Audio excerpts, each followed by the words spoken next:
Bonjour tout le monde, bonjour, bienvenue sur Talky Oui, un nouvel épisode que je suis très heureux d'animer parce qu'on va parler d'un sujet que je maîtrise pas trop mais que je trouve passionnant, qui est la Révolution française. Et pour ce faire, j'ai le plaisir de recevoir Jean-Marc Schiappa. Comment ça va, Jean-Marc Schiappa? Ça va très bien, avec un plaisir partagé d'essayer d'animer cette émission, cette discussion. Et je tiens à préciser parce que parfois il y a ma maman qui me regarde et je vais te tutoyer tout le long de l'émission. Donc je risque de me faire disputer par ma maman, mais c'est toi qui as insisté pour qu'on se tutoie. Pour une raison simple, nous sommes militants et je suis à fond un militant de l'égalité et de l'égalité républicaine plus particulièrement. L'égalité républicaine fait qu'on se tutoie parce que nous sommes à égalité. Nous ne pouvons pas considérer que l'égalité est un objectif indispensable sans se donner également les moyens de l'égalité. Les moyens de l'égalité, c'est notamment le tutoiement. Et là, on a le chat. Bonjour tout le monde, bonjour. Comme d'habitude, avant qu'on commence l'émission, avant que je présente Jean-Marc, n'hésitez pas à soutenir l'émission, n'hésitez pas à faire des dons. Vous avez le lien Streamlabs, vous avez aussi le lien Tipeee pour soutenir le plateau, et vous avez les dons sur Twitch. Et comme d'habitude, je vous remercie d'avance parce que je ne vais pas pouvoir le faire pendant la discussion. Bonsoir tout le monde, installez-vous, n'hésitez pas à mettre vos questions, à mettre vos remarques, on essaiera d'y répondre durant l'émission. Et donc, Jean-Marc, pour te présenter, tout d'abord, tu es historien. J'essaye de l'être. Tu es spécialiste de la Révolution française. J'essaye de l'être également. Ah, mais qui est avec qualité. Tu es particulièrement spécialiste du babouvisme, c'est ça? De Babeuf. Oui. On va en parler. De la conjuration des égaux. Et tu es aussi, à côté de ça, j'ai mis président, mais tu n'es plus vraiment président de l'Institut. Je ne suis plus depuis quelques mois. Voilà, mais tu es encore membre de l'Institut de recherche et d'études de la libre pensée. Tout à fait. On va en parler. Et tu es aussi militant au POI. Absolument. Et donc, ce que les petits bourgeois qui ne savent pas comment qualifier appellent les lambertistes. C'est vrai que vous appelez les... ça leur écorche les lèvres et les oreilles de dire trotskiste, alors ils ont inventé lambertiste. Ouais, peut-être qu'on y viendra sur ce sujet-là. Tu as aussi écrit de nombreux livres, donc je ne vais pas pouvoir tous les citer. Parmi eux, il y a celui-ci, Découvrir la Révolution française, aux éditions sociales, qui a été édité en 2025, et je trouve qu'il y a un excellent livre. Si vous connaissez rien à la Révolution et tout, foncez là-dessus parce que c'est une super porte d'entrée, c'est super pédagogique, et en plus à partir de textes de l'époque, et tu les expliques, et tu expliques tout le cheminement de la Révolution, de ses prémices jusqu'à la fin avec Bonaparte. Tu as aussi écrit ce livre-là, qui a été paru en 2025, il me semble, non, 2023, Gracchus Babeuf, aux éditions Fayard. On va en parler de Gracchus Babeuf parce que c'est un personnage qui anime toute ta vie. Il me semble que tu as fait ta thèse sur Gracchus Babeuf. Avec Michel Vauvel, absolument. On va y revenir parce que c'est une grande figure aussi qui me semble un peu moins connue que d'autres figures comme Robespierre, comme Danton, comme Brissot. Donc on va revenir sur Gracchus Babeuf. Il y a aussi une histoire de la libre pensée, un gros pavé à l'Harmattan, édité en 2011. Il y a aussi, moi j'ai aussi celui-ci, pour la défense de la Révolution française. Alors c'était pour le 220e anniversaire, mais c'est toujours d'actualité, et notamment, on va le voir durant la discussion, avec des offensives pour saccager, je dirais, l'héritage de la Révolution. Il y a aussi Relire la Révolution française aux éditions Fayard. Et enfin, la France n'a pas de racines chrétiennes. J'ai oublié la maison d'édition, c'est Libertalia. Les éditions libertaires. Voilà, les éditions libertaires. Est-ce que j'ai oublié quelque chose d'important dans ta présentation? D'important, je n'en sais rien. Le dernier ouvrage aux éditions Fayard qui essaye d'étoffer un petit peu la réflexion sur la Révolution française s'appelle Relire la Révolution française. Je ne vais pas dire que c'est un pavé, c'est un ouvrage substantiel, on va dire. Relire la Révolution française, qui est sorti il y a 6 mois. Ouais, c'est ton dernier ouvrage qui est sorti. Mon dernier pour le moment, j'espère. Oui, bah oui, on l'espère tous. Moi, il y a plusieurs questions que voilà, moi parce que c'est un sujet que je connais assez peu et je l'ai découvert avec tes ouvrages. Mais avant qu'on aille là-dedans, moi j'aime bien aussi présenter la personne et comprendre ce qu'elle fait et pourquoi elle fait ça. Donc toi, tu es historien. Qu'est-ce qui t'a donné envie de faire de l'histoire et surtout de faire l'histoire de la Révolution française? Comment c'était venu cette passion? Parce que j'imagine que c'est une passion pour travailler autant toute ta vie sur ce sujet. Ah Eh ben, j'en sais rien. Non, franchement, d'abord, je vais dire quelque chose de désagréable, mais c'est comme ça. Je vois pas tellement l'intérêt de parler de moi. Non, franchement... ça permet aussi de comprendre les travaux, de comprendre... Ah, les travaux, c'est autre chose. Mais les travaux sont une chose. Pourquoi je me suis passionné pour la Révolution, franchement, je n'en sais rien. Ouais. Il n'y a pas d'historiens qui t'ont marqué, il n'y a pas de... Mais par exemple, Gracchus Babeuf, tu l'as découvert après avoir fait l'histoire de la Révolution? Non. Ou c'est Non, c'est... Je l'ai écrit, alors là, et franchement, si on pouvait éviter d'avoir une trop grande discussion sur ton parcours. Oui, voilà, franchement, parce que ça n'a aucun intérêt. Disons que c'était un hasard. Ouais. À un moment un peu compliqué de ma vie, je suis rentré dans une librairie et j'ai cherché des choses qui étaient le plus éloignées possible de mes préoccupations un peu troublées du moment. Et je suis tombé sur des bouquins relatifs à Babeuf et j'ai trouvé ça... L'album que je préfère de Liza Minnelli, c'est New York, New York, pour des raisons évidentes. Surtout depuis quelques jours. Ça, je vois quelqu'un qui me pose la question sur le chat. Et New York, New York, et comme je l'ai écrit quelque part, en citant la chanson de Liza Minnelli, si je peux le faire là, je peux le faire partout. Si ce qui a été fait à New York aux élections municipales a été fait à New York, ça peut se faire partout. En tous les cas, c'est ce que nous allons... On va en discuter. Donc je suis désolé. Non, mais c'est fait pour... Tu es sur Twitch, tu as le droit de réagir au chat, c'est fait pour ça. D'accord. Donc, tu n'aimes pas trop qu'on parle de toi, mais est-ce qu'au moins on peut te demander, c'est quoi pour toi le métier d'historien? En quoi ça consiste et comment tu arrives à l'allier avec ton militantisme, où on a tout un discours dans le monde universitaire, dans le monde académique, avec l'idée de un chercheur qui est aussi militant à côté, même en faisant de l'histoire, c'est orienté ses travaux. Oui et non. Je pense que sur la question du métier d'historien, rien de mieux. Oui, je suis lambertiste. Je suis lambertiste depuis l'âge de 15 ans et demi. Donc ce n'est pas à mon âge. C'est pas maintenant que le vieux zèbre que je suis va changer de rayure. Donc, il faut que je fasse gaffe parce qu'autrement, je vais essayer de... Ils vont pas trop te déranger. Sur le métier d'historien, rien de mieux n'a été écrit depuis Marc Bloch, Apologie pour l'histoire. Il a écrit sous la Résistance. Et quelqu'un de sa famille, son fils, lui disait à quoi ça sert l'histoire, question à laquelle tous les historiens et toutes les historiennes ont été confrontés. Il avait cette formule que je partage totalement. L'histoire, ça sert à vivre mieux. Ouais. Rien de plus. Si on considère que l'histoire va nous permettre de comprendre la situation de 2025, c'est une énorme connerie. Pour comprendre 2025, il faut connaître 2025. Bien évidemment, comment on est arrivé à 2025. Mais ce n'est pas l'histoire qui explique le présent. L'histoire aide à comprendre le présent. Le présent aide à comprendre l'histoire aussi. Mais l'histoire n'a pas d'autre objectif que de vivre mieux. Avant, Marc Bloch, Fustel de Coulanges, immense historien lui aussi, disait que l'objectif de l'histoire, c'est de poser les bonnes questions. Je trouve ça très très bien. Et notre objectif comme historien, comme historienne, pour mes consoeurs, c'est d'essayer de poser les bonnes questions. Rien de plus. Rien de plus. C'est à la fois extraordinairement ambitieux et extraordinairement modeste. Alors, comment concilier cela avec le fait d'être militant?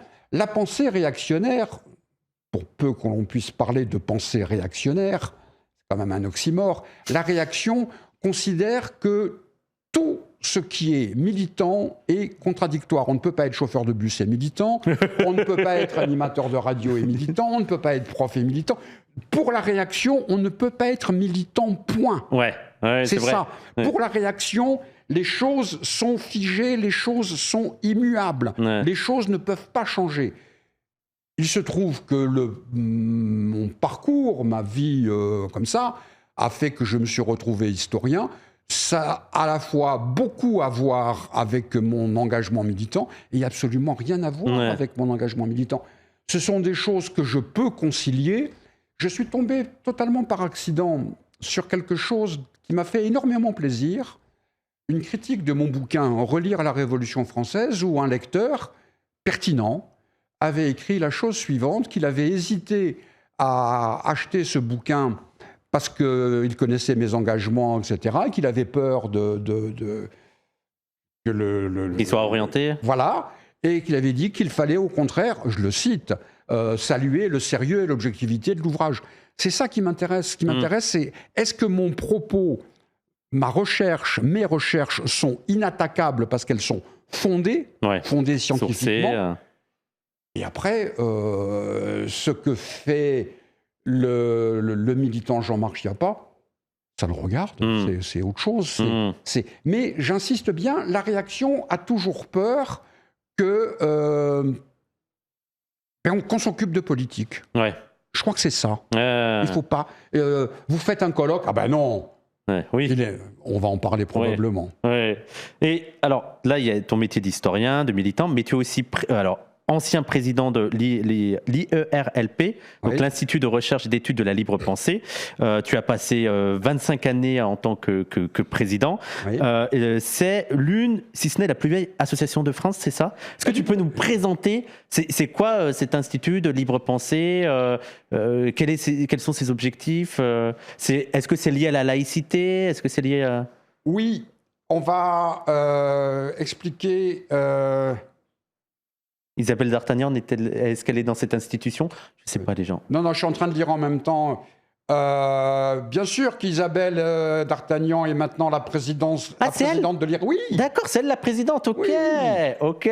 C'est mon amie. Une bonne succession. Pardon? Une bonne succession. Ah oui. Bigre. La libre pensée, c'est quoi? Effectivement, la plus vieille association de ce pays, mais c'est pas tellement cela qui est important. Ce qui est important, c'est pourquoi c'est la plus vieille association de ce pays.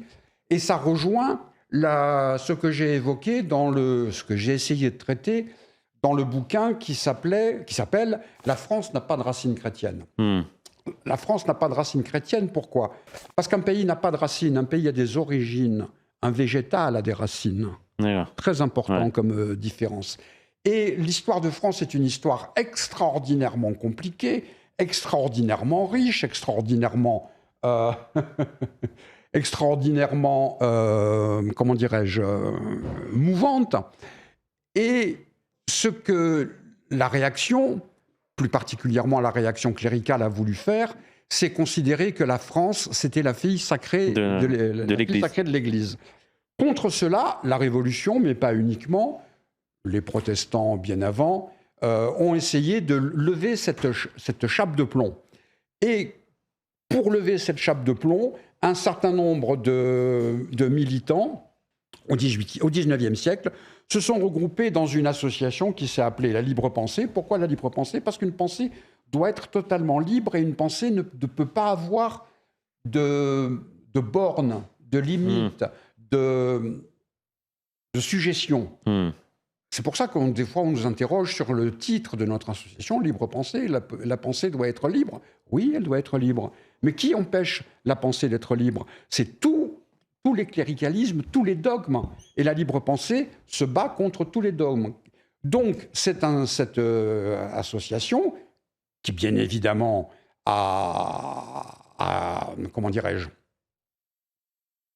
a été à l'origine de la loi de séparation des églises et de l'État de 1905.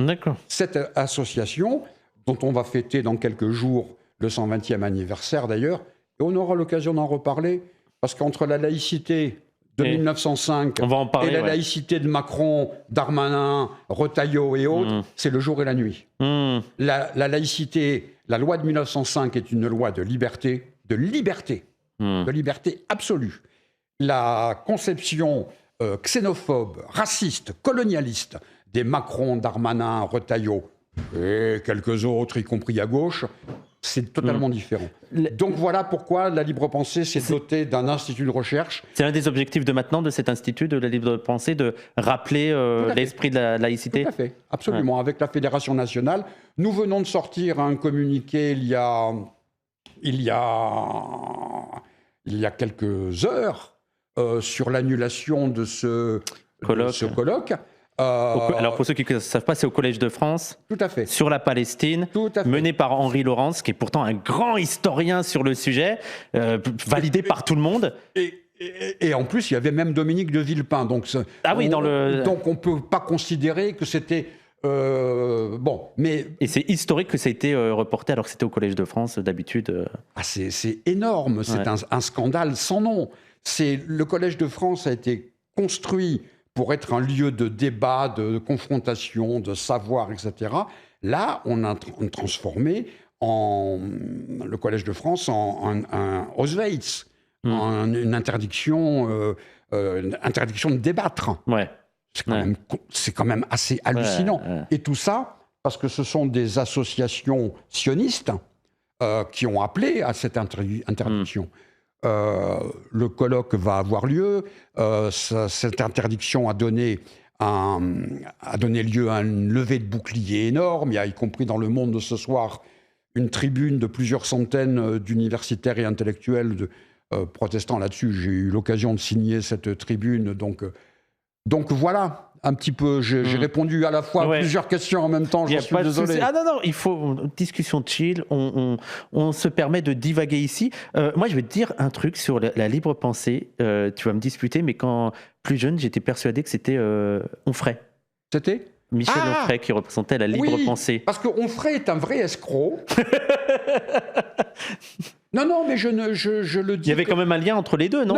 Non, mais lui, il se représentait de la libre pensée. Mais Onfray, si demain les plumes d'autruche sont à la mode, il va se mettre des plumes d'autruche un peu partout. D'accord, on a compris. Onfray est un réac patenté.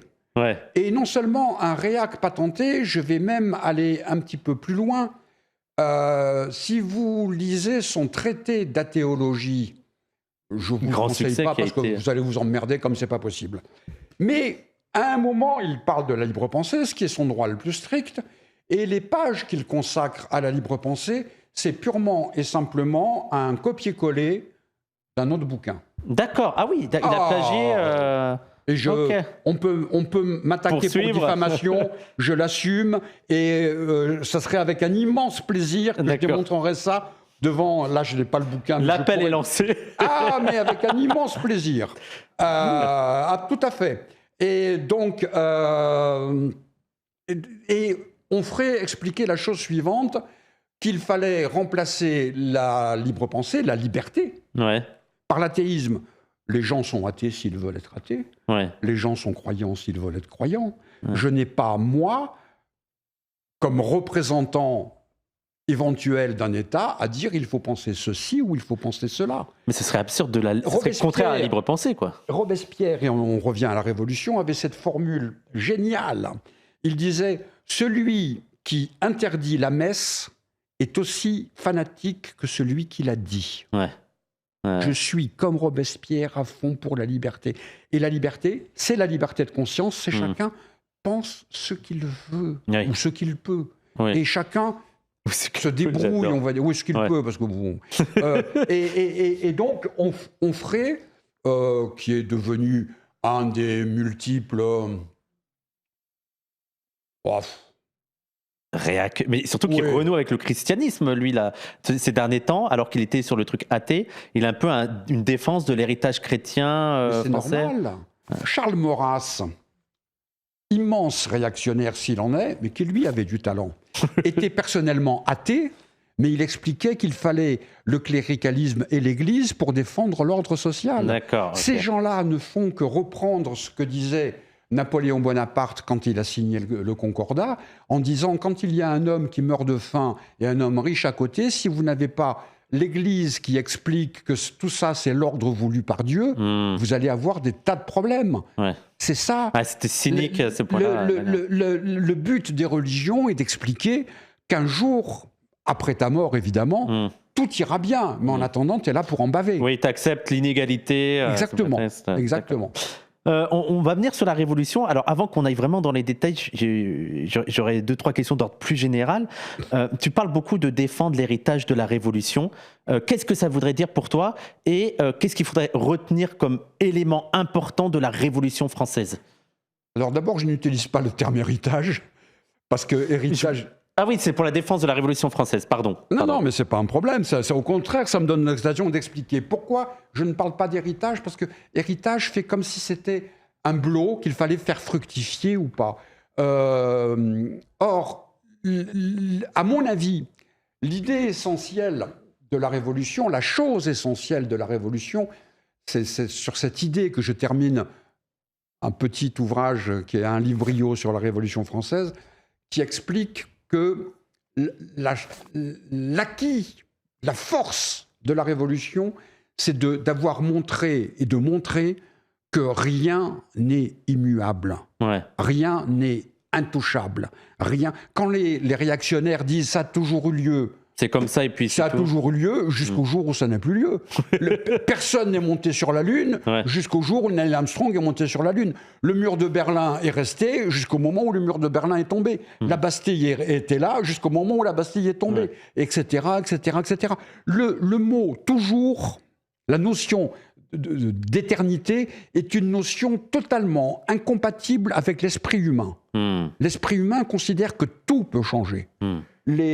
Une opération à cœur ouvert n'existait pas jusqu'au jour où ils ont une opération à cœur ouvert, etc., etc., etc.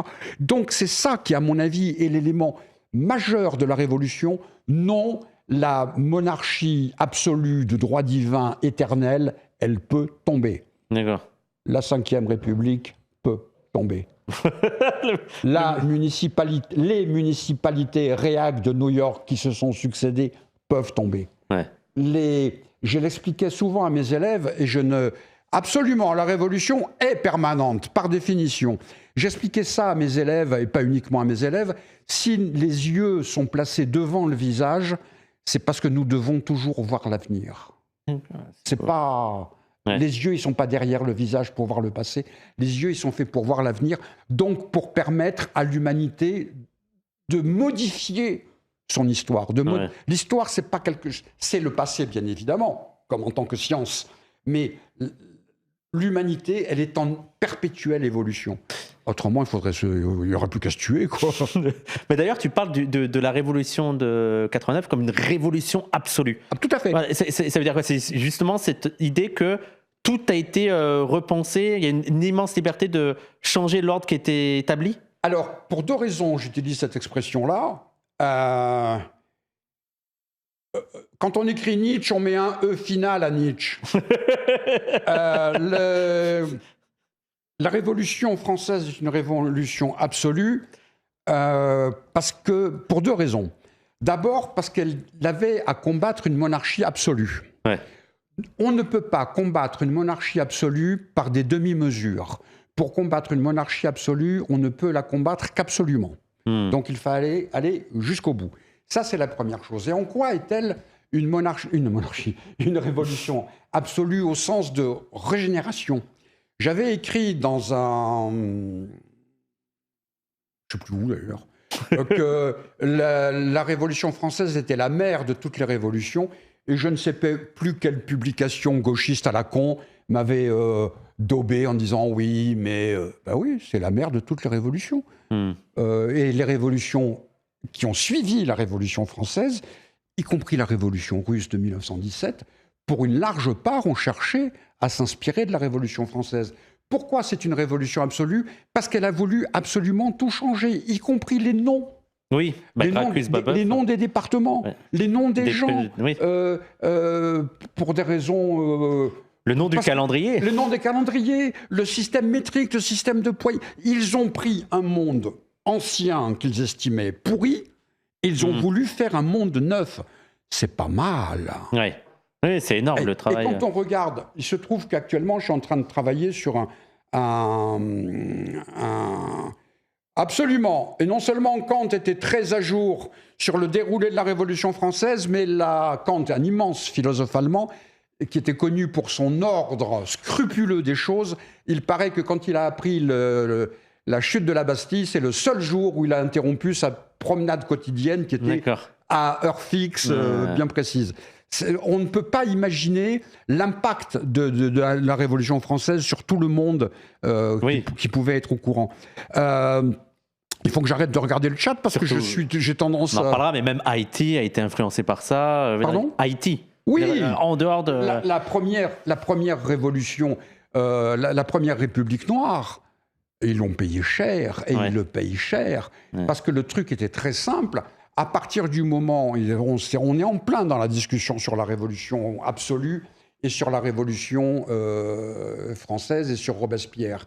Quand il y a eu la déclaration des droits de l'homme, les hommes naissent et demeurent libres et égaux en droit, la majorité de l'Assemblée constituante a considéré que cela ne pouvait pas aller jusqu'à... Ça te perturbe le chat. Oui, jusqu'à abolir l'esclavage. Oui. Et Robespierre disait, mais vous vous rendez compte que si vous faites ça, vous allez faire un décret dans lequel vous allez mettre le mot esclave, et en mettant même le mot esclave dans le décret, vous allez montrer l'absurdité de votre texte. Et en conséquence de quoi, la majorité de l'Assemblée constituante a fait un texte dans lequel ils n'ont pas utilisé le mot esclave, ils ont utilisé le mot non libre. Oui. C'est-à-dire qu'ils sont encore plus hypocrites. Oui, et parce que quand à Haïti, ils ont appris que les hommes naissent et demeurent libres et égaux en droit. Ils l'ont pris au sérieux. Ils l'ont pris au sérieux. C'est ça, ils l'ont pris. Et quand ils ont appris que l'esclavage était maintenu, ils ont fait une chose très simple, ils se sont révoltés. Ouais. Et ils ont donné naissance à la première république noire de l'histoire. Et c'est la révolution de l'épiderme, comme on disait. Ouais. Mais d'ailleurs, ça, dans ce petit livre, il y a un extrait de Delacroix sur la libération des peuples de couleur, comme on disait à l'époque, qui est extraordinaire et qui d'ailleurs dit l'histoire nous jugera sur ce sujet-là, qu'il faut aller voir.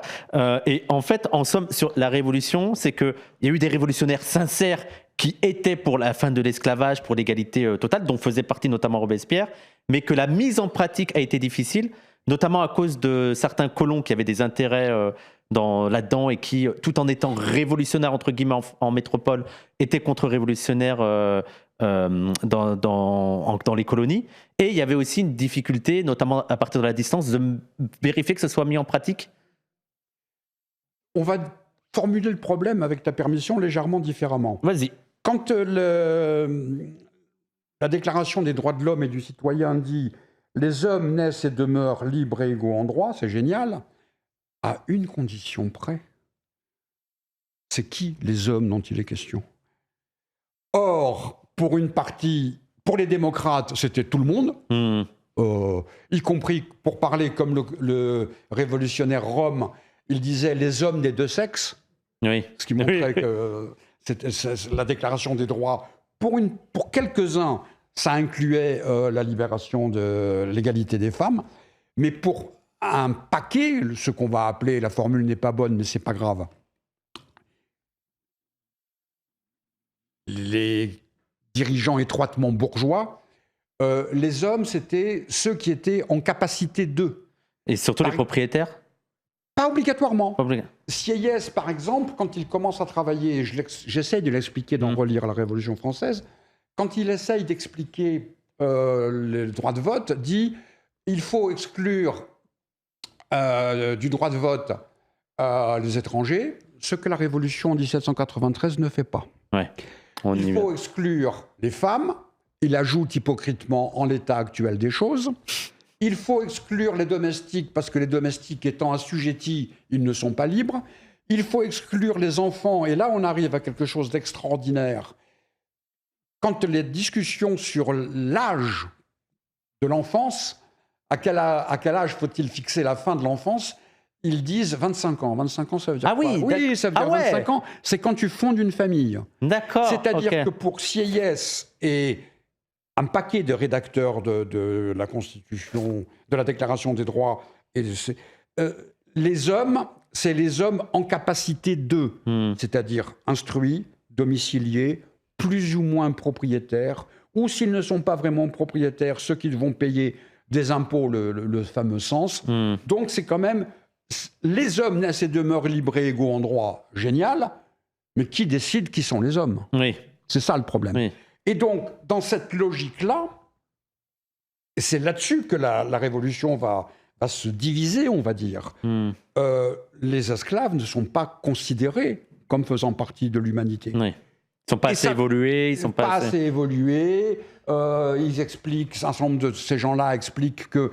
mais ils ne seraient pas en capacité de jouir... en capacité. Jouir de cette liberté, quoi. Tout à fait. Ils ne sont pas assez éduqués, etc., etc. Quand on regarde bien, c'est la théorie du ruissellement. Oui. Le ruissellement, au bout d'un moment, le pognon des riches va tellement ruisseler qu'il va arriver aux pauvres. Il va arriver dans les paradis fiscaux en attendant, mais bon. Et peut-être qu'à un moment, les pauvres seront suffisamment évolués. Mais ça veut dire, et c'est Babeuf qui l'explique, que quand on nie cette chose-là, on nie simplement leur qualité d'homme, leur qualité d'être humain. Et c'est essentiel de voir que par la Déclaration des droits de l'homme et du citoyen, la Révolution ouvre une porte, mais elle ne fait que l'ouvrir. Le grand historien Georges Lefebvre disait la chose suivante: la Révolution française pose le problème de l'égalité des droits. Elle pose le problème, elle ne le règle pas. Et d'un certain point de vue, la question de comment régler l'égalité des droits... Qu'est-ce que ça veut dire l'égalité des droits aussi? C'est notre boulot à nous. C'est notre... l'égalité des droits, c'est... Il y a des conceptions différentes de ce que c'est l'égalité des droits. Ça veut dire, par exemple, on va prendre un exemple tout simple. Est-ce qu'un patron a le droit de licencier un ouvrier? Mais est-ce qu'un ouvrier a le droit de licencier un patron? Donc non, oui. Si l'ouvrier a le droit de licencier un patron, je suis pour le droit du patron à licencier. Mais c'est pas le cas, oui, il y a une conception bourgeoise, libérale. L'égalité des droits, est-ce que les droits sont les mêmes avec une école privée ultra favorisée? J'ai assisté... L'égalité des chances. L'égalité des chances. J'ai assisté à une visio de mon camarade et ami Jérôme Le Gavre, député du 93 LFI, soutenant une grève de lycéens. Ils n'ont pas de chauffage, ils n'ont pas de profs, les vitres sont cassées, etc. Tu vas dans les lycées privés à Saint-Stanislas et autres, là ça va. C'est pas ce problème-là. Donc l'égalité, c'est quelque chose qui est devant nous, qui est quelque chose à gagner. Et pour gagner, il faut se battre. Oui. Dans le chat, ça se bat sur les Vendéens. On va y venir, vous inquiétez pas, on va y venir sur tout ça. Il y a quelqu'un qui avait mis, en gros, c'était... parce qu'il y a des gens qui ont un peu une vision monolithique de ce que serait la révolution. Or non, il y a eu plusieurs courants, il y a eu des batailles intestines, internes. Il y a quelqu'un qui résumait ça par République sociale vs démocratie bourgeoise. Qu'est-ce que tu en penses de ça? Mais toi, je sais que le terme bourgeois, il n'est pas assez juste pour l'époque, c'est ça? Il n'est pas juste, parce qu'il y a une immense... mon directeur de thèse, l'immense historien qui s'appelait Michel Vauvel et pour lequel j'ai eu une affection... et une dette infinie, avait cette formule extraordinairement juste: il ne faut pas tirer sur les brins d'herbe pour les faire pousser. D'accord. Et en histoire, c'est peut-être encore plus valable qu'ailleurs. Parce que le mot bourgeois, on l'utilise de toutes les manières possibles sans le définir. C'est toujours la même discussion. Est-ce qu'il faut définir avant? Est-ce qu'on utilise le mot bourgeois pour désigner l'élite urbaine de 1789 avec les caractéristiques et les comment dirais-je, les caractéristiques données par Marx pour la bourgeoisie capitaliste industrielle du 19e siècle? On ne peut pas définir l'élite urbaine de 1789 avec les critères de 1848, 1847, 1848.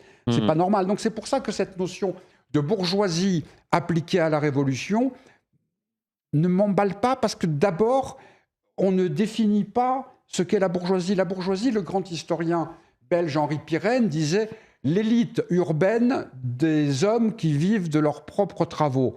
Ça me plaît plus. D'accord. Parce que c'est quand même, ce n'est pas une définition pré-marxiste. Et j'ai vraiment peur que quand on parle de la Révolution française comme une révolution bourgeoise, on calque, on anticipe des schémas marxistes sur une. On parle de bourgeoisie alors qu'elle n'existait pas. Ouais. On parle de prolétariat. Ça paraît pas bien d'analyser les. Il n'y en avait pas. Et donc ça brouille les choses. Même prolétaire, on pourrait pas vraiment. C'est très intéressant. Le mot prolétaire, qui étymologiquement veut dire les pauvres qui n'ont comme seule richesse que leurs enfants, c'est la définition romaine. Le mot prolétaire est utilisé par Marat, par exemple. Il est utilisé par Babeuf. Mais le mot prolétariat, à ma connaissance, n'existe pas. C'est-à-dire que les prolétaires, c'est des gens qui, le prolétariat au sens marxiste, il n'existe pas encore. Ouais, donc ces gens-là les contemporains n'utilisent pas le mot prolétariat parce que le prolétariat n'existe pas. Il y a quelques salariés ici ou là, il y a quelques concentrations bien limitées par ailleurs. On ne peut pas parler de prolétariat, mais on peut parler de prolétaires, au sens de pauvres qui n'ont que leurs enfants. C'est toujours cette formule qui est géniale de Lewis Carroll qui disait la chose suivante, tout dépend de qui décide du sens des mots. Le mot prolétaire veut dire veut dire plein de choses différentes. Le mot bourgeois veut dire plein de choses différentes. Il faut toujours définir le contenu d'un terme avant de l'utiliser.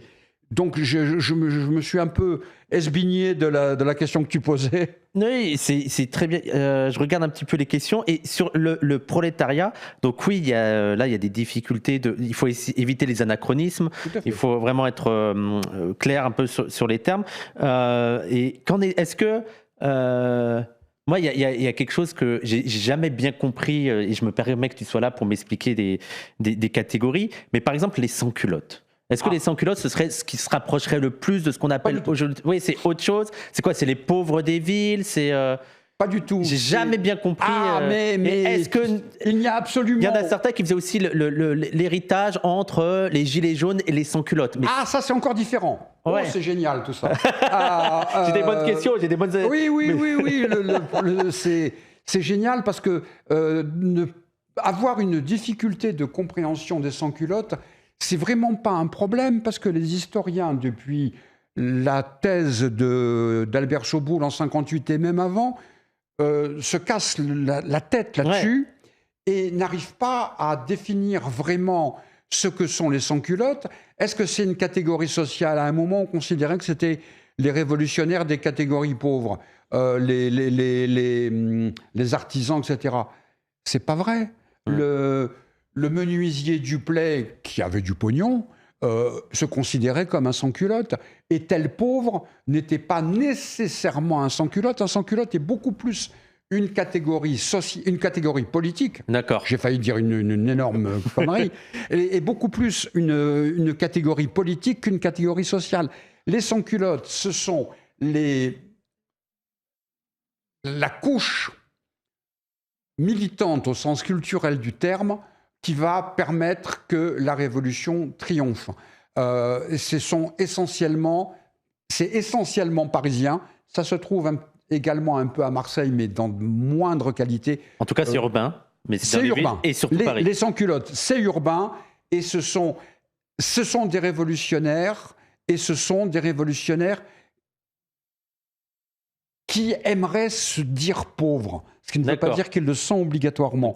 Mais qui sont dans une conception un peu proche de Rousseau, ou de Robespierre d'ailleurs, ce qu'ils appellent la médiocre aisance. Il ne faut pas être trop riche, il ne faut pas être trop pauvre.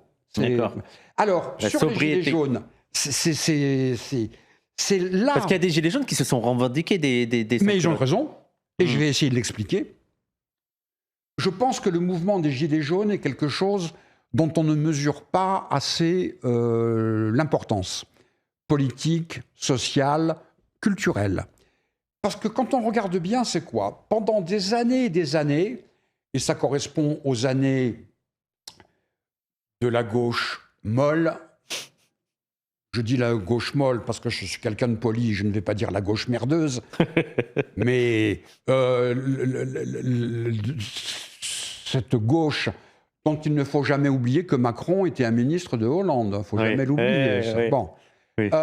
Et c'est une impasse absolue du mouvement populaire qui était condamné à faire grève une fois tous les trimestres, avec un succès extrêmement relatif, on va dire. Et au bout d'un moment, une partie de la population a pris le symbole le moins politique du monde, un gilet jaune. Oui. Le gilet jaune, c'était inventé par Sarkozy pour que les gens se reconnaissent quand il y a un problème. On sont allés investir l'endroit le moins politique du monde, un rond-point. À un moment le moins politique de la semaine, le samedi après-midi. Et de ce symbole non politique, de cet endroit non politique, de cette heure non politique, ils en ont fait un énorme symbole politique, c'est qu'on ne peut pas accepter le sort qui nous est fait. Et j'ai vu personnellement deux pancartes, des gilets jaunes, que je cite sans arrêt chaque fois que je peux en parler. Je ne regarde plus le chat. Chaque fois que je peux en parler. T'inquiète pas, je te ferai les questions s'il y a. Deux pancartes qui sont, pour moi, énormes et qui montrent la vérité de l'importance de ce mouvement populaire.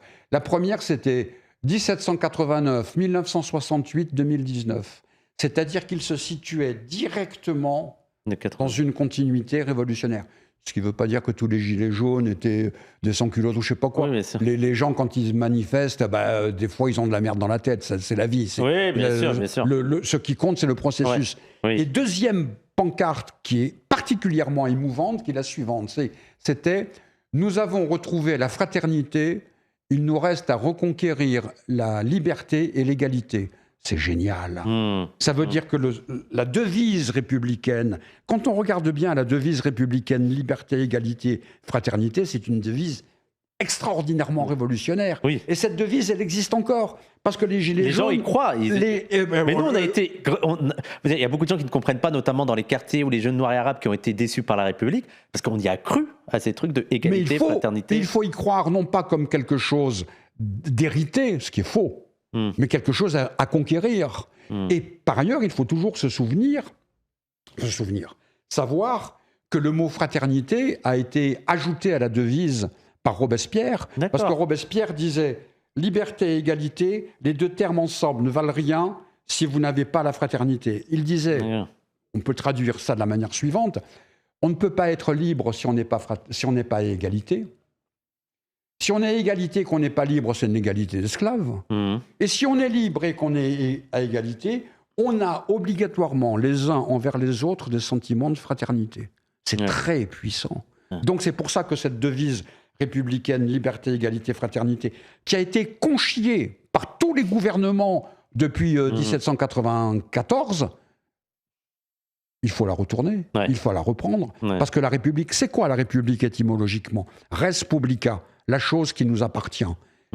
La République nous appartient, liberté, égalité, fraternité, ça nous appartient.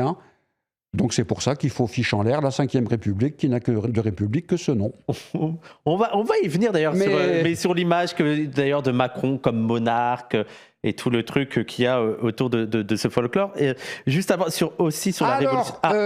C'est très très juste. Je ne sais plus qui que Macron a ajouté laïcité à liberté, égalité, fraternité. Je ne sais pas si c'est exactement comme ça, mais c'est une escroquerie sans nom. Parce que la notion de laïcité est contenue dans liberté, égalité, fraternité.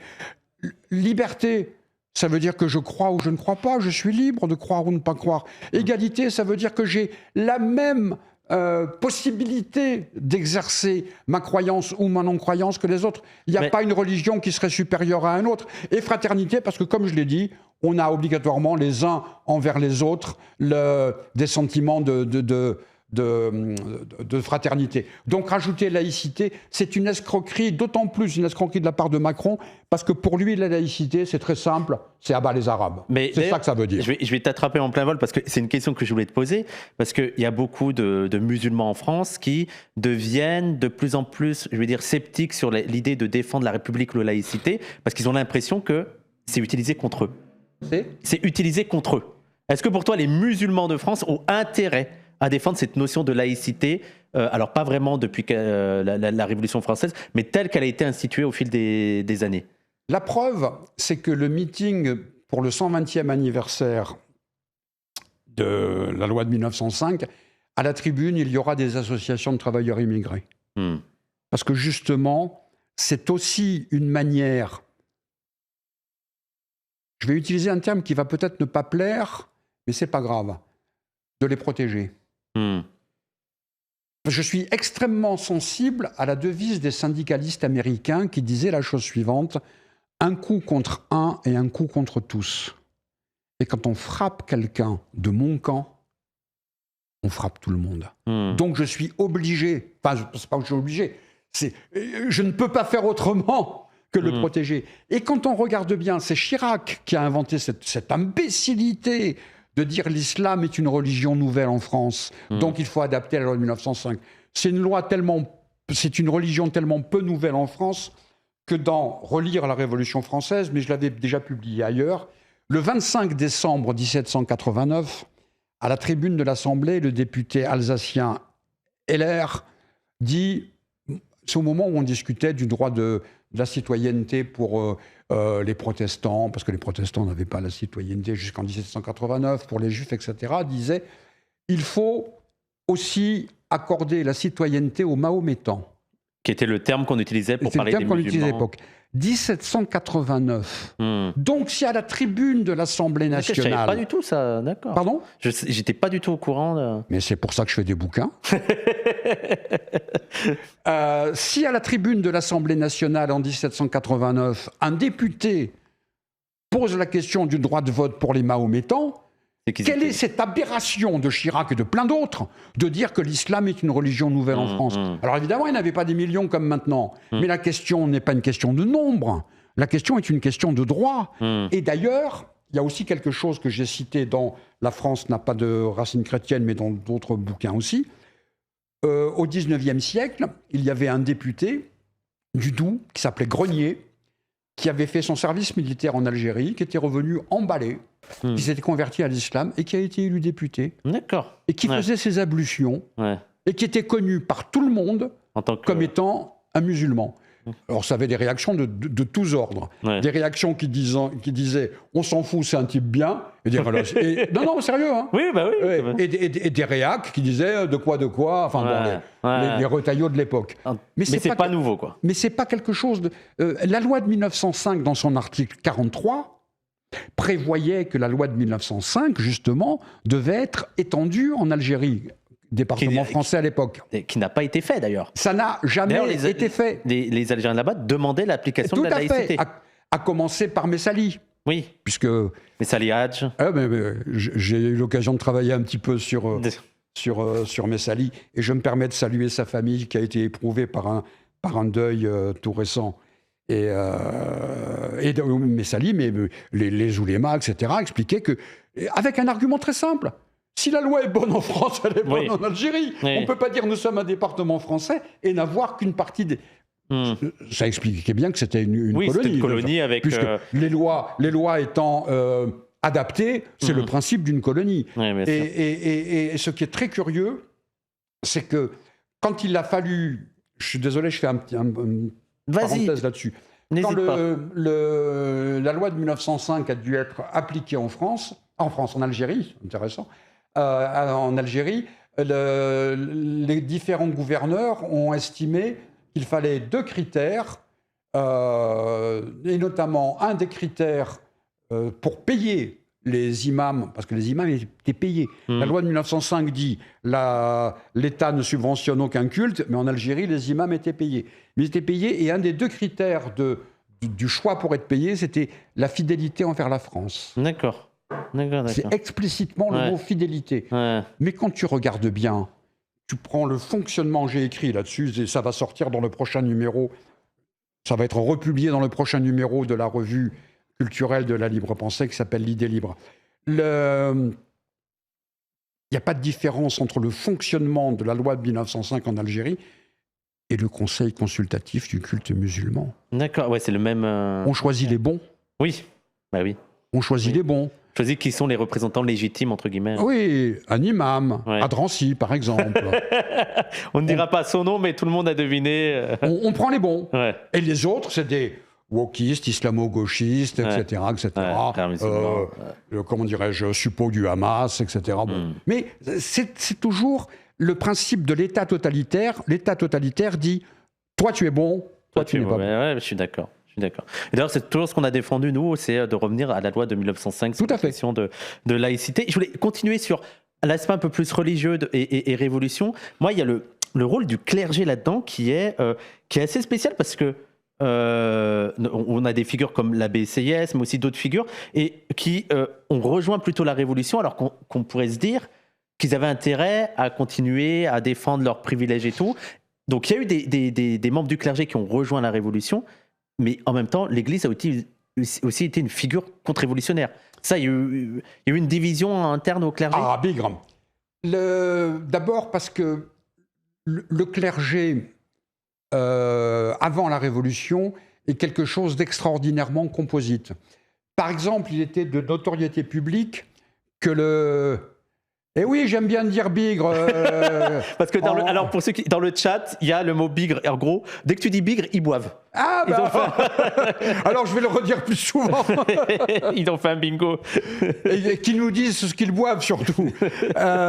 Du coup, ils m'ont coupé la chic. Oui, il était connu que le personnage le plus riche du royaume était l'évêque de Strasbourg. Bon, et à côté de ça, il y avait des paysans, des curés paysans qui vivaient avec leur village, etc., qui mouraient littéralement de faim. Donc, quand la Révolution va aboutir, le clergé, qui était un ordre hiérarchique, va exploser. D'accord, ok. Et c'est une des grandes intelligences de Robespierre dès 1789, quand les députés du tiers-État se rendent compte que ça branle dans le manche au sein des députés du clergé.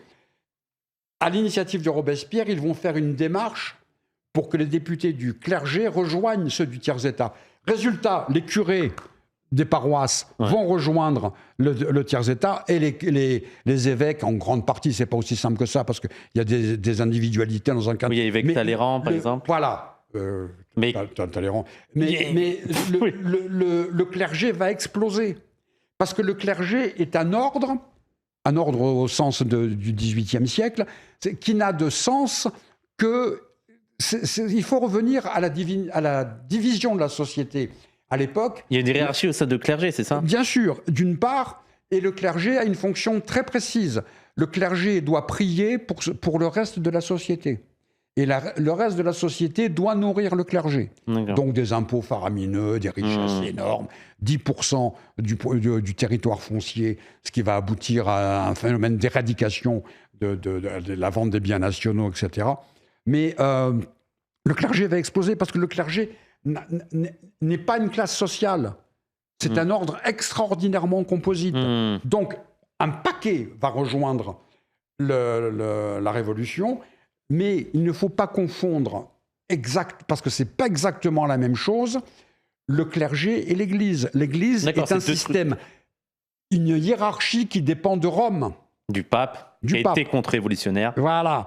Et donc, comme on leur a piqué les biens de l'Église avec les biens nationaux, le pape était obligé d'être contre cela. Et pour cela, et aussi parce que les hommes naissent et demeurent libres et égaux en droit. Quand on regarde bien la Déclaration des droits de l'homme et du citoyen, il n'y a pas le mot Dieu. Il y a le mot être suprême qui ne veut absolument rien dire. N'importe qui peut... Je peux être mon propre être suprême, si j'ose dire. Donc, et pour le pape, c'est insupportable. Et surtout que la nouvelle constitution, la constitution civile du clergé, fait que le chef de l'Église n'est pas le pape, c'est le roi. Le pape se retrouve éjecté de tout ça. Donc il est obligé de prendre le leadership de la contre-révolution. Oui, c'est dans ses intérêts. Non, voilà. Mais c'est parfaitement répondu. Mais d'ailleurs aussi, donc on voit que là, il y a une séparation de l'Église, mais ça serait anachronique de parler encore de laïcité, parce que à l'époque, ça reste assez religieux. Beaucoup de gens. Alors, il y a Babeuf, il y a des athées qui émergent, mais comme tu as dit, il y a aussi l'idée d'être suprême. Il n'y a pas encore vraiment de laïcité claire. C'est pas tellement le terme de laïcité. Le terme laïcité va apparaître extrêmement tard dans l'histoire du vocabulaire français. Il va apparaître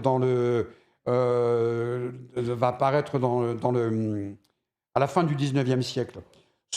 Alors, il y a toute une discussion avec différents copains qui ne sont pas d'accord avec moi, mais c'est pas grave, c'est quand même des copains. Je n'en veux pas. Pour moi, la laïcité, c'est deux choses. C'est la séparation technique de l'Église et de l'État, et c'est aussi la liberté de conscience. Le fait que chacun n'a de compte à rendre qu'à lui-même. Or, la notion de liberté de conscience n'existe pas sous la Révolution. D'accord. Chacun est dépendant soit de la nation, soit de la famille, soit de l'être suprême, soit de je ne sais trop quoi, mais il n'y a pas de... je le cite dans le colloque que j'ai organisé avec Michel Vauvel. Je voudrais bien savoir ce que les révolutionnaires auraient pensé de la phrase de Georges Brassens, « Le jour du 14 juillet, je reste dans mon lit douillet ». J'aurais pas été emballé. Je fais ce que je veux, c'est contradictoire à la psychologie collective de la Révolution. La psychologie collective des révolutionnaires, c'est nous créons un monde nouveau et nous sommes tous des éléments du monde nouveau qui est en train de se créer. Donc je me démerde, c'est pas possible. Ouais. Donc c'est pour ça que moi je dis que la liberté de conscience n'existe pas pendant la Révolution, qu'elle va venir au fur et à mesure. C'est une construction, tout ça, c'est une construction. Oui, on est dans un autre paradigme à l'époque, c'est ça qu'il faut aussi comprendre. Exactement. Et c'est pour ça d'ailleurs que le mot être suprême, la notion d'être suprême, le révolutionnaire italien qui a vécu en Corse, Buonarroti. Tu lis des commentaires qui te font rire. Oui. Buonarroti disait la chose suivante: la seule chose qu'on sait de l'être suprême, la seule chose certaine de l'être suprême, c'est son silence absolu. D'accord. Drôle de divinité. Ouais. C'est un truc extraordinairement élastique. C'est ce qui fait que quand il y a eu la fête de l'être suprême en prairial, certains athées comme Sylvain Maréchal s'y sont reconnus, des catholiques ou Le Quignot, des catholiques comme Mallet Dupan s'y sont retrouvés, des protestants comme Boissy d'Anglas s'y sont retrouvés, parce que ça permet c'est large pour que tout le monde d'être peinard. Ouais. C'est pas mal. Et il y a aussi une chose que pas mal de gens oublient sur la Révolution française, c'est que l'époque de la France, elle est en énorme majorité paysanne. Écrasante majorité. Et est-ce que donc cette paysannerie a été parmi les acteurs premiers de la Révolution, et qu'est-ce qui en a été après? J'ai l'impression qu'on l'a un peu éludé, ou il y a eu des contre-révolutions dans certaines régions. Alors, plusieurs choses.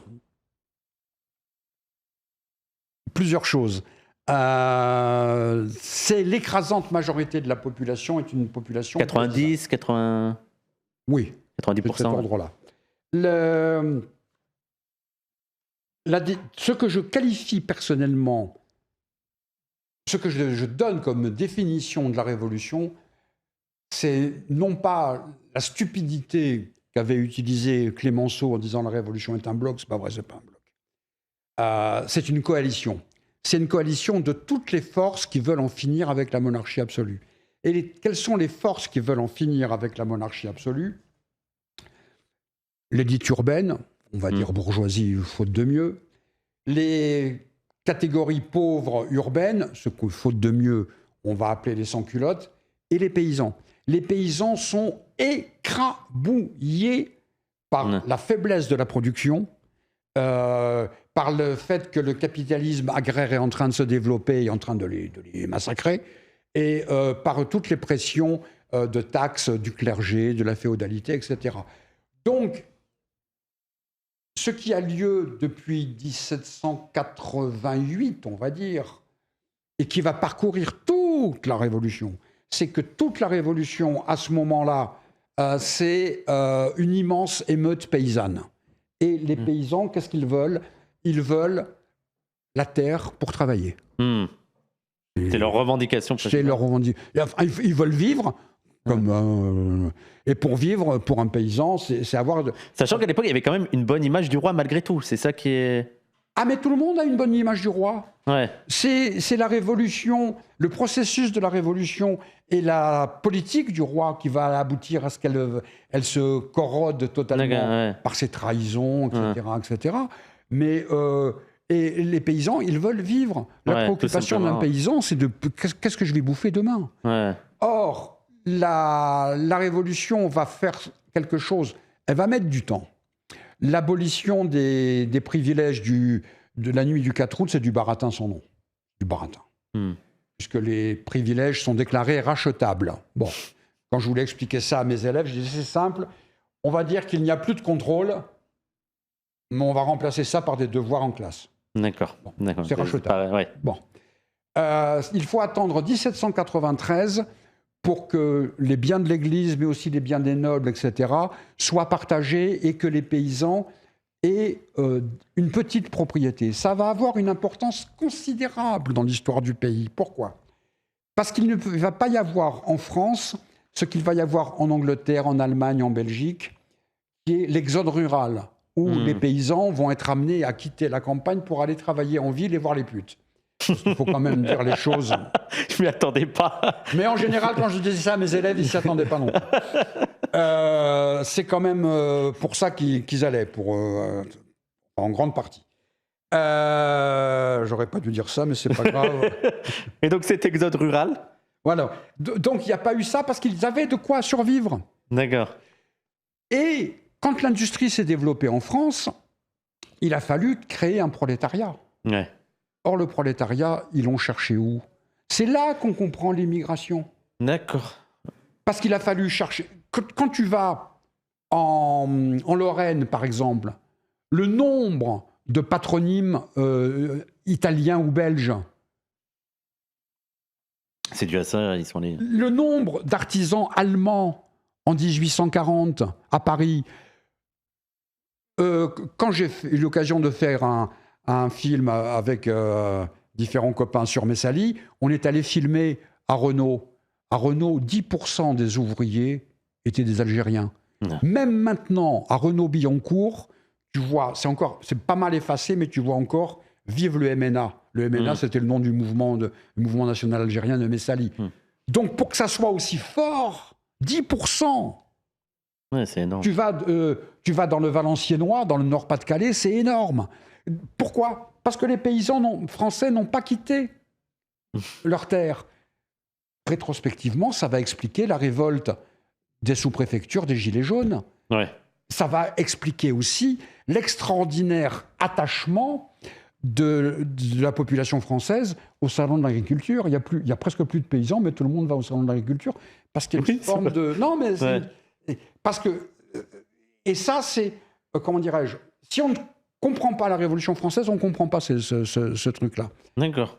Voilà. Donc, c'est classe paysanne. Et il y en a beaucoup, ça, c'est le sujet qui fâche, ou qui vont dire qu'il y a une forme après de contre-réaction par rapport à la Révolution.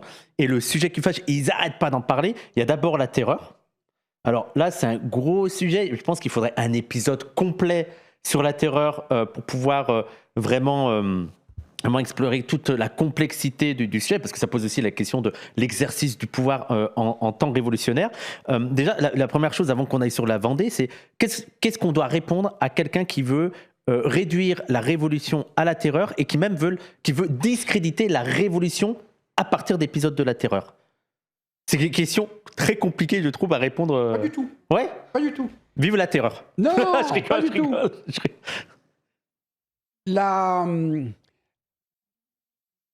On demandait au petit prophète juif Hillel de résumer la Torah debout sur une jambe. Il a répondu la chose suivante que je trouve géniale. Vraiment. Il disait « Ne fais pas à autrui ce que tu ne voudrais pas qu'on te fît ». C'est la règle d'or. Ouais. Et il ajoutait « Maintenant, rentre chez toi et étudie ». À la personne qui dit « La révolution, c'est la terreur », il faut lui dire « Rentre chez toi et étudie ». Ouais. Parce que c'est une totale ignorance. Ouais. La terreur est quelque chose qui a été inventé après la chute de Robespierre. Après Ah d'accord, parce que les gens relient la terreur à Robespierre. Non. C'est D'abord, il faut oublier... Ces gens-là oublient tout simplement que c'était une période de guerre civile et de guerre étrangère. N'importe quel manuel scolaire publie la carte des 60 départements français à l'été 93 en révolte contre la Révolution et de toutes les armées étrangères. Donc il fallait se défendre. Pour se défendre, tu te bats. Et c'est toutes les questions de toutes les révolutions dans l'histoire. Toutes ont eu ce problème-là. Mais pas uniquement, de toute guerre. Ouais. Une guerre, tu l'as fait, que tu sois contraint ou pas de la faire, tu l'as fait pour gagner. Et Trotsky utilisait très souvent ce proverbe français, à la guerre comme à la guerre. C'est la guerre. Donc, il fallait défendre les acquis de la Révolution. Il y a des mesures de guerre. La question de fond est la suivante. Est-ce que les violences révolutionnaires avaient pour but de construire un monde nouveau? Et est-ce que les violences contre-révolutionnaires avaient pour but de garder, de conserver un monde fondé sur l'inégalité et l'injustice? Parce que la violence, parler de dire la violence c'est pas bien, oui, la violence c'est pas bien. Mais la violence, c'est toujours au compte de qui? Qui est violent pour faire quoi? Dans quel objectif? Dans quel ordre ils essayent de défendre? Avec quelle intention? Et donc, ça permet de terriblement ramener à ses proportions les baratins réactionnaires. Parce que, par exemple, tous ces baratineurs réactionnaires qui parlent de la violence de la Révolution oublient de parler du lynchage des protestants à Nîmes et à Montpellier, je crois, mais à Nîmes, je suis sûr. À Montauban, pardon. À Nîmes, à Montauban, à l'automne 1789, plusieurs centaines de morts. Ils oublient de parler de l'émeute Réveillon, où l'armée royale a tiré sur la foule, plusieurs centaines de morts, etc. etc. La violence était quelque chose de quotidien, mais de quotidien organisé par l'État monarchique. Quand on nous parle de violence et qu'on nous dit un concert, quelle horreur, on a perturbé un concert, quelle violence, quelle censure, quelle abomination, mais on ferme hypocritement les yeux sur les vidéos des gendarmes à Sainte-Soline. Quelle violence, quelle violence. Quand on parle de violence, il faut parler de toutes les violences, à commencer par la violence de l'État. Parce que l'État est censé donner l'exemple de la chose la mieux. Qu'un con se comporte connement, c'est déplorable, mais c'est la vie. Mais l'État, la République, la belle République, elle doit être ultra exemplaire. Elle est à Sainte-Soline. Elle est, quand elle veut interdire les colloques au Collège de France en violation de tous les principes républicains, etc., etc. Donc, il faut toujours ramener les choses à leur proportion. Il y a quelque chose qui est très important qu'on utilise beaucoup depuis le génocide. 2 poids, 2 mesures.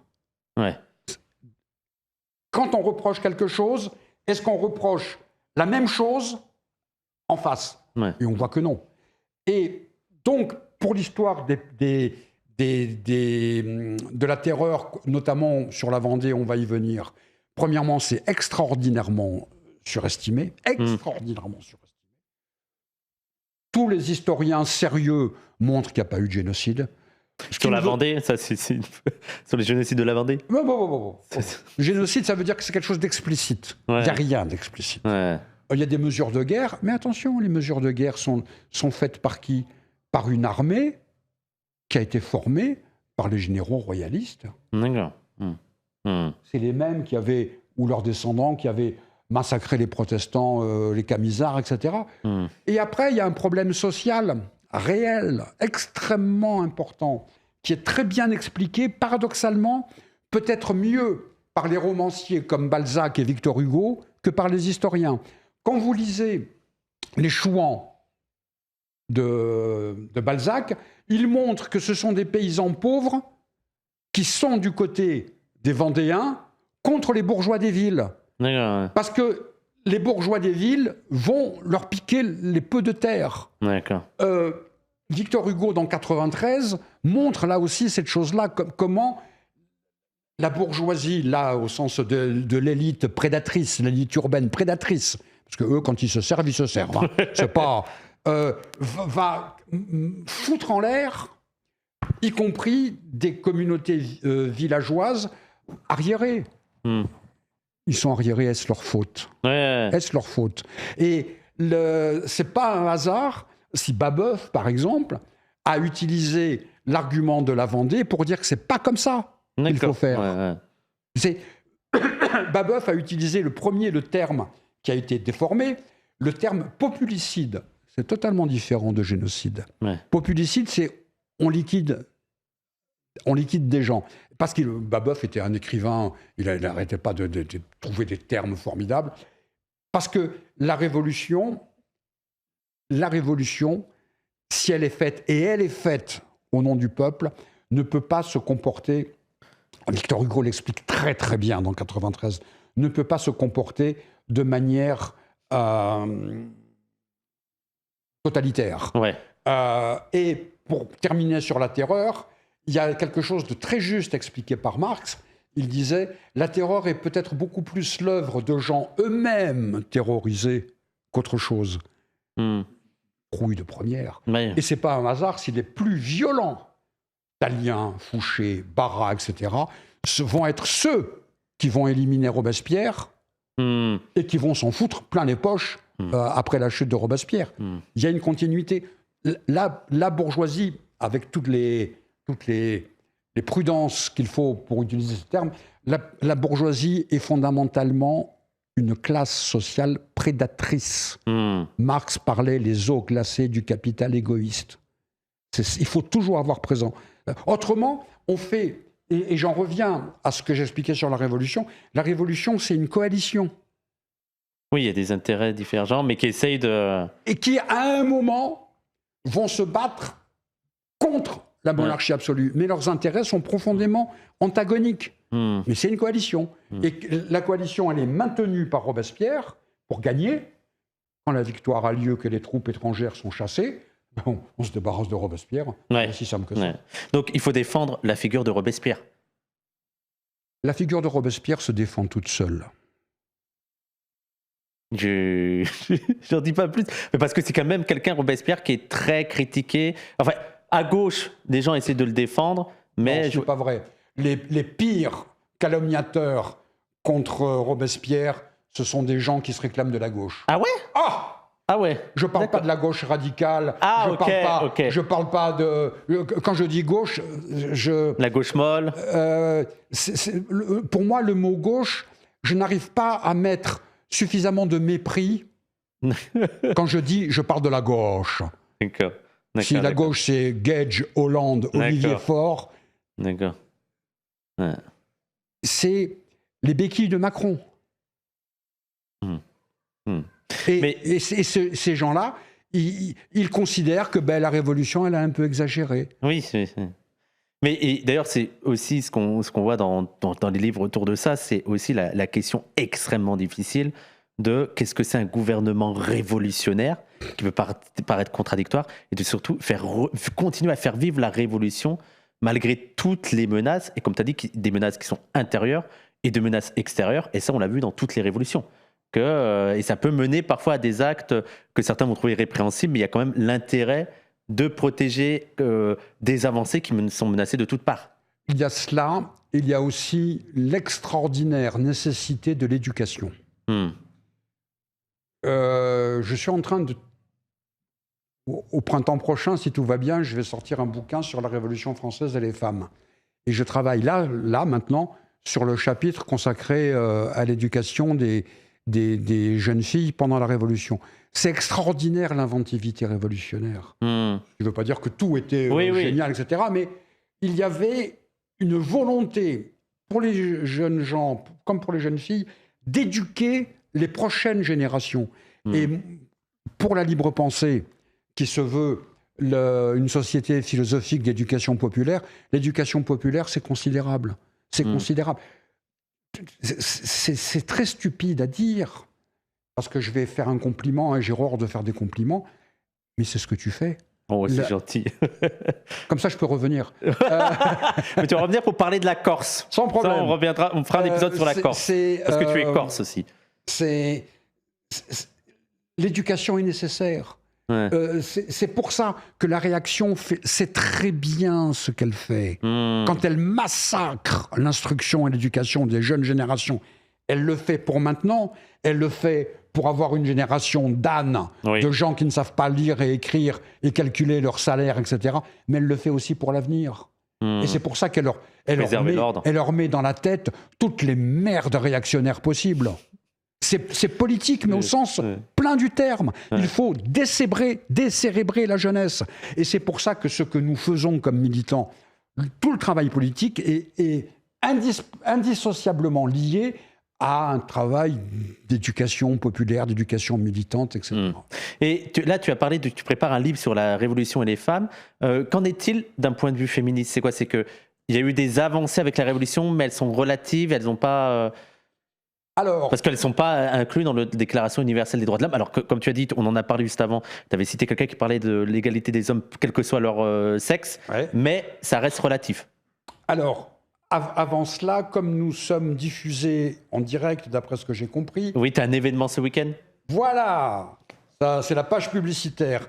Samedi à 16h au local de la Libre Pensée, 12 rue des Fossés Saint-Jacques, dans le 5e, 12 rue des Fossés Saint-Jacques dans le 5e, mon amie l'historienne italienne Stefania Di Pasquale vient présenter son ouvrage sur la femme de Jean-Paul Marat.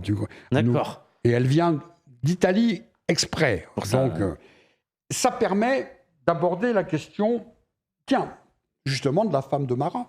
On parle sans arrêt de Marat, on parle souvent de Marat, pas sans arrêt, mais souvent de Marat, mais s'il n'y avait pas eu la femme de Marat qui imprimait son journal, qui diffusait son journal, qui le protégeait, il n'y aurait pas eu de Marat.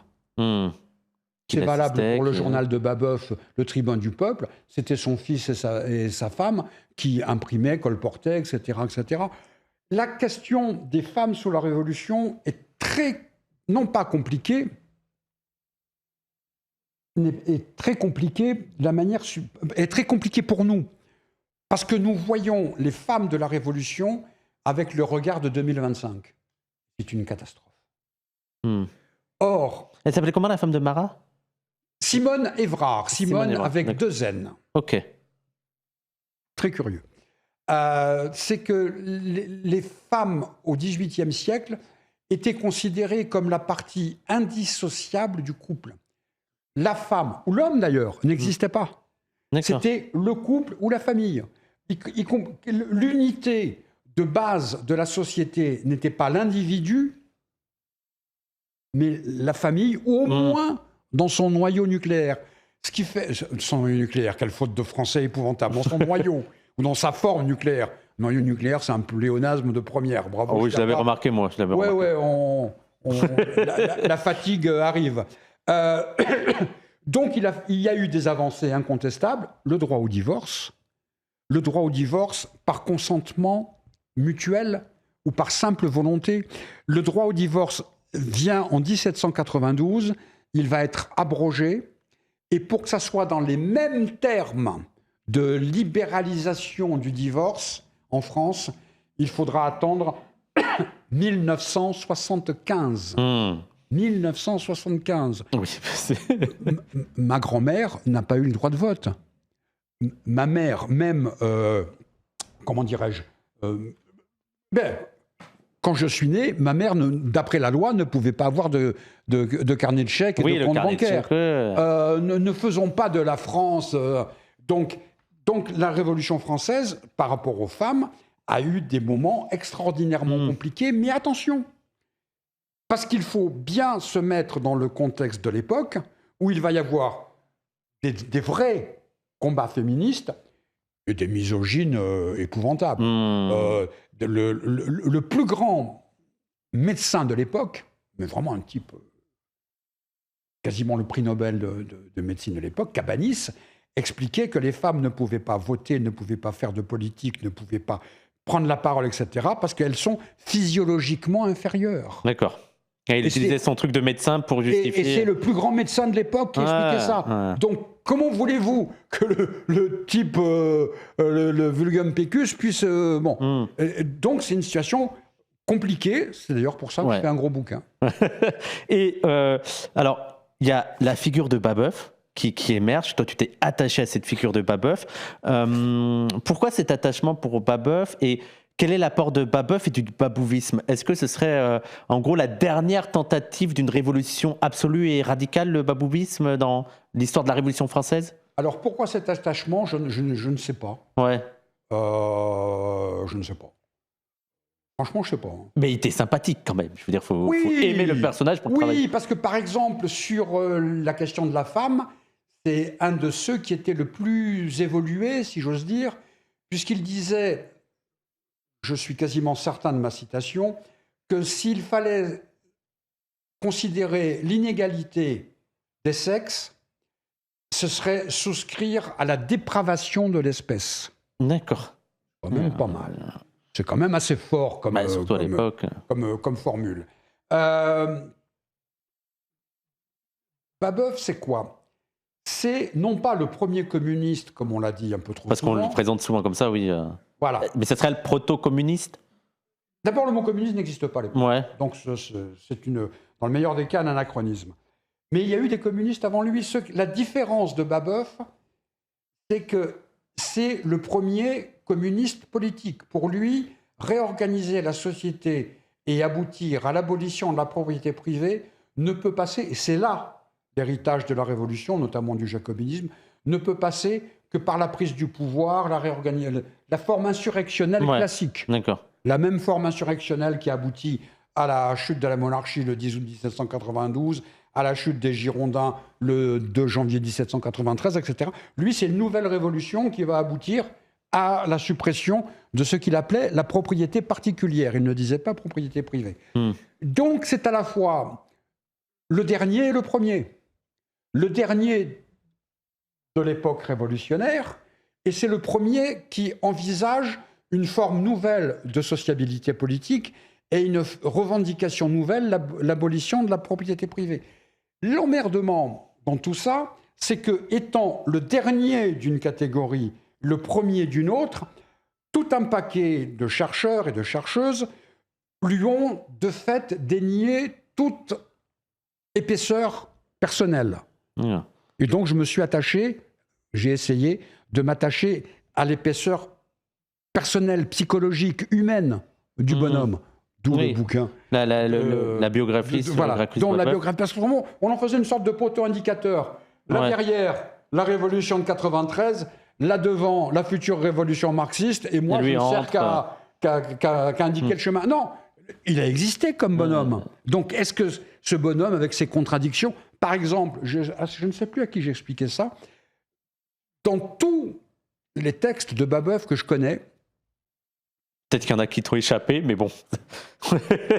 les seules fois où il ment, c'est à sa femme. D'accord. Mais, chaque fois où il ment, c'est à sa femme pour la protéger. D'accord. Par exemple, quand il est conduit au procès à Vendôme, il est dans une cage de fer, etc. Sa femme enceinte le suit à pied. Et il explique, partout on est très bien accueillis. Manque de bol, j'ai les lettres de Buonarroti à ses proches, non, c'est pas des lettres, c'est le témoignage de Buonarroti bien plus tard qui dit on a été très bien reçus à tel endroit, pas du tout à tel endroit, à tel endroit. Et je me suis dit, mais pourquoi il baratine ? Et je mets ça en relation avec une autre lettre de Babeuf au printemps 1793, où il est dans une misère épouvantable, où il dit à sa femme, tout va bien. D'accord, okay. Pour pas qu'elle s'inquiète, pour pas... Et ça fait penser, puisqu'on est le 12 novembre, le lendemain du 11, aux lettres des poilus pendant la guerre de 14-18, qui disaient à leur famille, tout va bien, tout va bien, tout va bien. Ne vous inquiétez pas. C'était un pieux mensonge. Donc voilà, ça donne une indication du personnage. Le personnage n'est pas dans le bluff, dans le baratin, il est d'une humanité Il est assez habité par ses exceptionnel. convictions aussi. Quoi. Voilà. Il est habité... Et au début, il avait une mauvaise image de Robespierre avant de changer d'avis. C'est plus compliqué que ça. Il a eu une bonne image de Robespierre. Il dit, par exemple, à un moment, avant la Révolution, ce monsieur de Robespierre n'est et ne sera jamais que l'avocat des pauvres, ce qui pour lui est un compliment énorme. Ouais. Il soutient Robespierre comme révolutionnaire. Après, il est pris dans la bourrasque de Thermidor, où tout le monde a enfin trouvé le vilain petit canard qui est coupable de tout, et il commence à balancer des tas de choses sur Robespierre. Mais attention, en disant Robespierre est un homme de sang, mais il dit, mais la volonté de Robespierre d'aller vers l'égalité, c'est un plan sur lequel je continue à être pour. Et après, il va défendre Robespierre alors qu'il est au procès où il sait qu'il risque sa tête. Ouais. Et il sait très bien qu'en défendant Robespierre, ça ne va pas l'aider du tout. Oui. C'est pas grave. Il défend Robespierre. Oui. Et on a vu qu'il y a eu plusieurs étapes dans la Révolution. Toi, est-ce que la Constitution de 93, pour toi, c'était la plus révolutionnaire de ce qui a été fait pendant la Révolution? Ah, non seulement de ce qui a été fait dans la Révolution, mais... Constitution qui n'a jamais été appliquée, au final. Oui, mais peut-être même la plus belle Constitution en France. D'accord. Je ne parle pas de la Constitution russe de 1918, si je ne dis pas de bêtises, qui est un autre registre, mais la Constitution républicaine italienne de 1946 est très proche de la Constitution française de 1793. Le texte qui se rapproche le plus de la Constitution française de 1793 est le préambule de la Constitution de 1946, qui est un texte extraordinaire, qui dit « La République française ne fera jamais la guerre, la République française protégera les peuples coloniaux. » Sétif, Galma, l'Indochine, ils ont fait l'exact inverse. La République protégera les salariés, ils ont tiré sur les grévistes. Enfin, bon, un texte génial, une pratique abominable. Ouais. Mais en quoi la Constitution de 93, elle est supérieure à toutes? La Constitution de 93 prévoit sa propre subversion. Elle prévoit de pouvoir être réexaminée avec cet argument terrible. Une génération n'a pas le droit d'enchaîner les générations suivantes ou ultérieures, je ne sais plus quel terme, d'enchaîner les générations. La Constitution de 93 dit par référendum, on pourra changer. Ce qui devrait être logique, oui, quand on y pense, oui. Sauf que c'est la seule qui l'explique. Ouais. Donc on prend d'un côté la Constitution de 1793, de l'autre celle de 1958, la Ve République, c'est le jour et la nuit. Ouais.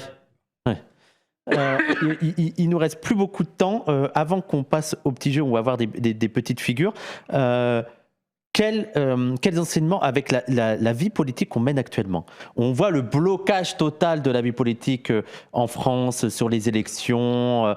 On voit aussi notamment la trahison du Parti socialiste et aussi de l'autre côté la montée en puissance du fascisme et un extrême centre qui se radicalise.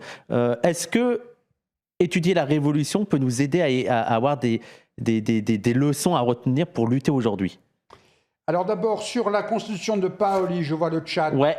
Comme il est question que je sois réinvité, on en parlera largement.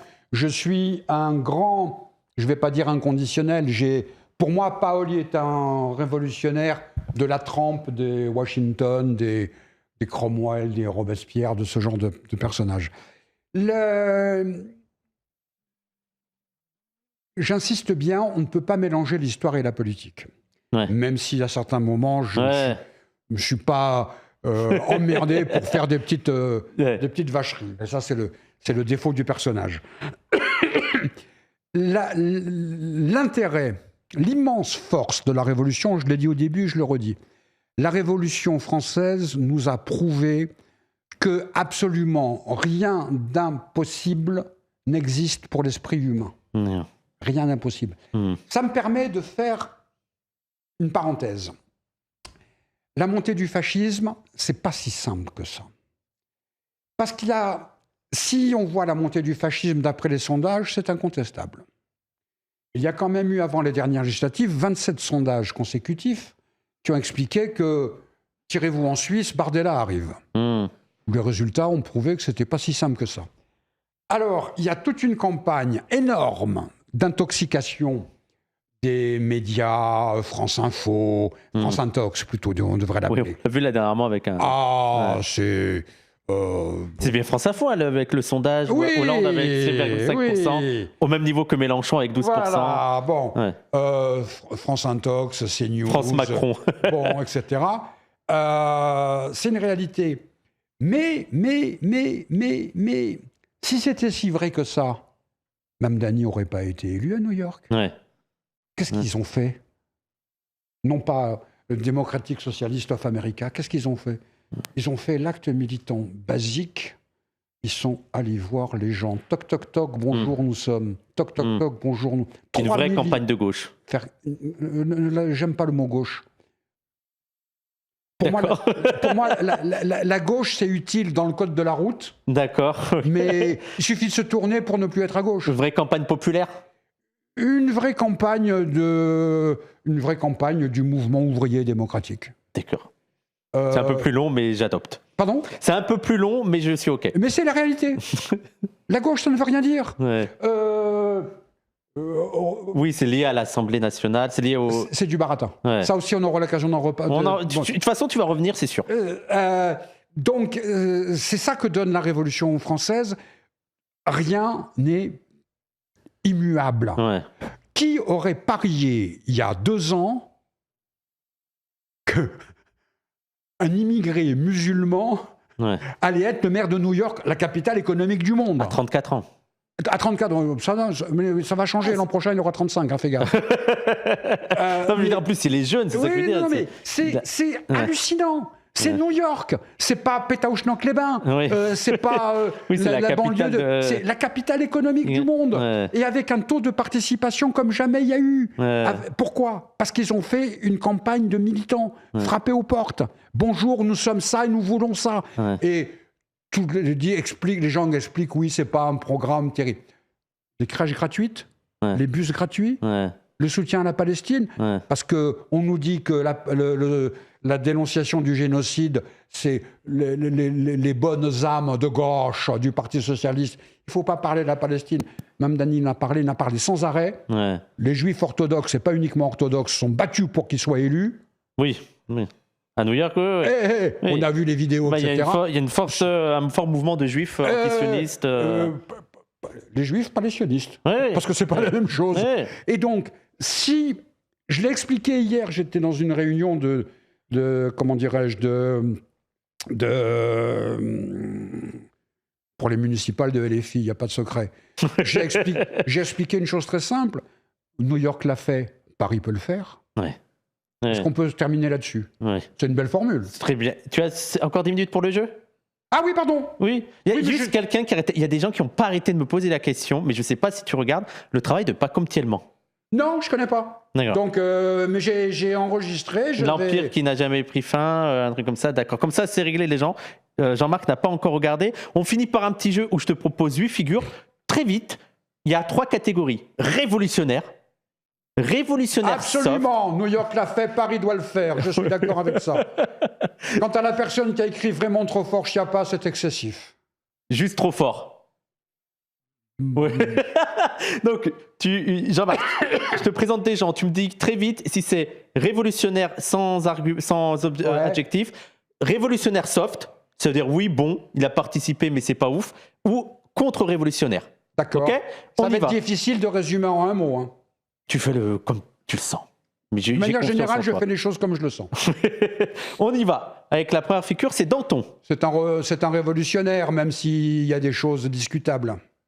T'as vu, t'es très... Et l'embrouille avec Robespierre? Danton avait tort, parce que Danton, malgré ses qualités, voulait que la révolution s'arrête à un moment où la révolution devait continuer. Pour résumer de manière très... Mais je trouve ça très efficace, très efficace. On fait la figure suivante, Brissot. Non, c'est Brissot, ça? Il a... Ouais, c'est Brissot, je crois. Un Girondin, un chef des Girondins... Buonarroti, il parlait des Girondins de la manière suivante, malheureuse Gironde. C'est pour des gens comme eux que Saint-Just a utilisé la formule ceux qui veulent la révolution sans révolution. Non, c'est Robespierre, pardon. on ne peut pas faire de révolution sans révolution. Ils voulaient la révolution, mais sans les moyens de révolution. Ils se sont arrêtés entre les deux, ils sont tombés. D'ailleurs, tu reviendras pour qu'on parle notamment de la Corse et tout, mais toi, le truc de les Jacobins et tout ça, en mode centralisme et tout, c'est faux. C'est du baratin. Ouais. C'est une vulgate, là aussi réactionnaire. Parce que, par exemple, les préfets, ce n'est pas les Jacobins qui ont créé les préfets. À l'époque de la Révolution, celui qui était chargé de représenter le gouvernement dans les départements était élu par la population. Tu te rends compte ? Élu par la population. Les juges étaient élus. Ouais. Oui, il y avait. Mais on y reviendra sur tout ça. On passe à la. Parce qu'en plus, tu as un rendez-vous juste après, donc je vais bientôt te libérer. Figure suivante, je crois que c'est Jacques Roux. Révolutionnaire, Jacques Roux, incontestablement. C'est les enragés. C'est l'extrême gauche, on pourrait dire aujourd'hui ? Pas plus que j'aime le terme gauche. Ah oui, c'est vrai, mais c'est les plus radicaux des radicaux ? La sincérité de Jacques Roux est incontestable. Son sens politique est discutable. D'accord. Parce que, d'un certain point de vue, il a parlé trop tôt. D'accord. Et en politique, c'est très... Il n'a pas été stratégique. Ouais. D'accord. On passe à la figure suivante.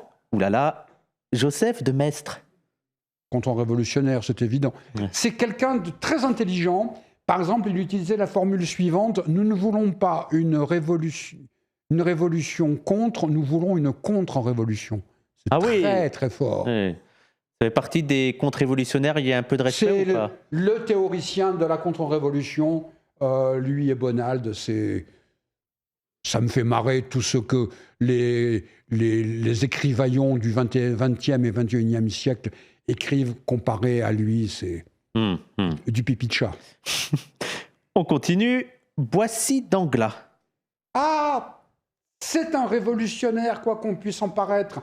C'est un révolutionnaire qui voulait le triomphe de la bourgeoisie avec tous les termes qu'on a utilisés précédemment. Mais, par exemple, c'est celui qui, sur les questions de liberté des cultes et de laïcité, même si le terme n'est pas bon, est un de ceux qui est allé le plus loin. Il disait: le cœur de l'homme est un asile sacré où tout gouvernement ne doit pas descendre. C'est pas mal. Il y avait le sens de la formule à l'époque. C'était beau. Mais cela étant, c'est un réac patenté, défenseur de l'ordre, de la propriété, etc. etc. Révolutionnaire soft alors ? Oui, mais même ça ne me plaît pas. C'est vraiment une personnalité complexe, Boissy d'Anglas. On continue. Je crois que c'est l'évêque Talleyrand. Non, c'est Talleyrand.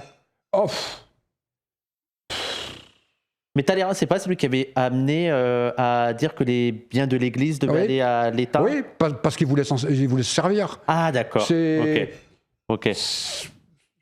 Personnage... parce qu'il est resté diplomate après... Oui, et quand il devient ministre des Affaires étrangères, il dit à ses proches: enfin, nous allons faire une fortune immense. D'accord. Sa seule... Il a trahi tout ce qu'il pouvait trahir, il a vendu tout ce qu'il pouvait vendre. Non, c'est vraiment... C'est pas un personnage intéressant. D'accord, ok. Je crois que c'est Hébert ensuite. Exceptionnel journaliste. Vraiment un journaliste terrible. Un politique lamentable. Oui, il voulait il voulait une violence beaucoup plus forte, c'est ça ? Oui, Hébert ? Violence beaucoup plus forte, mais il était grisé par ses propres mots, on va dire. Vraiment un très mauvais politique.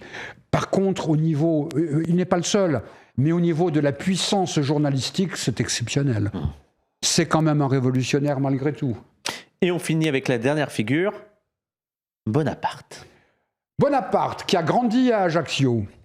T'en es fier ? Lui aussi. C'est pas un révolutionnaire, c'est un... Bonaparte, la meilleure définition de Bonaparte, c'est Bonaparte. Non, sérieux. Hein.